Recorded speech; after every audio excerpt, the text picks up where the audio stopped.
มาเร็วแต่น้ำมันจะไม่กินเลยเด้อจะบอกออกไปได้ยังไงก็ออกไปแต่เนี่ยไปเลยเหรอนะเป้ไปเลยเหรอไอ้ยังเหรอเป็นไร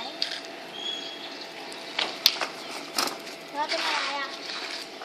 เขาเชื่อกระดูกมันไม่สะดวกไงมันไม่สะดวกเลยก็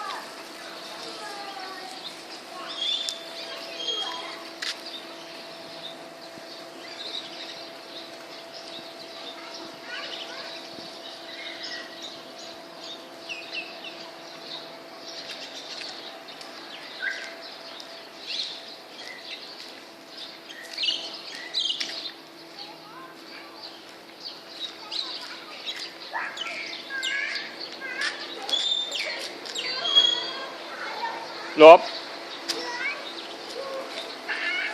จอดลบจอดเขาจะเข้าบ้านเองหรือเปล่า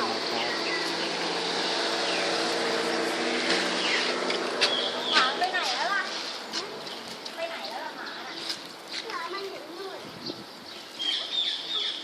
ไอ้เนี่ย ทำไมอ่ะไอ้เนี่ยตัดคู่กันดีกว่าว้าย ทำไม เอาอยากไปมันสนุกอ่ะเขาจะ ไม่แข่งกันได้ไหมอ่ะไม่แข่งกันได้ไหม แต่นู้นก็ได้หนึ่งทางนู้น นี่มันมีหมาปากปลาร้าน่ะเนี่ย แล้วไปแค่รถคันดำไปแค่รถคันดำแล้วก็เลี้ยวกลับ หมาปากบางงานก็มาเด็ก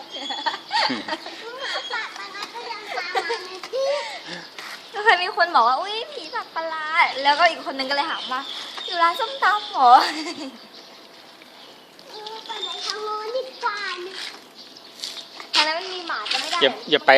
ไปจนนั่นน่ะไปแค่ถึงแค่ตรงบ้านถังสีเนี่ยสีน้ำเงินพอเอาเดี๋ยวหมาก็เจอหมาอีก ไหนอ่ะ ไปแล้วแหละไป ถ้าเจอมันนะเลี้ยวกลับไปนะถ้ามันโผล่หัวนะหมาไป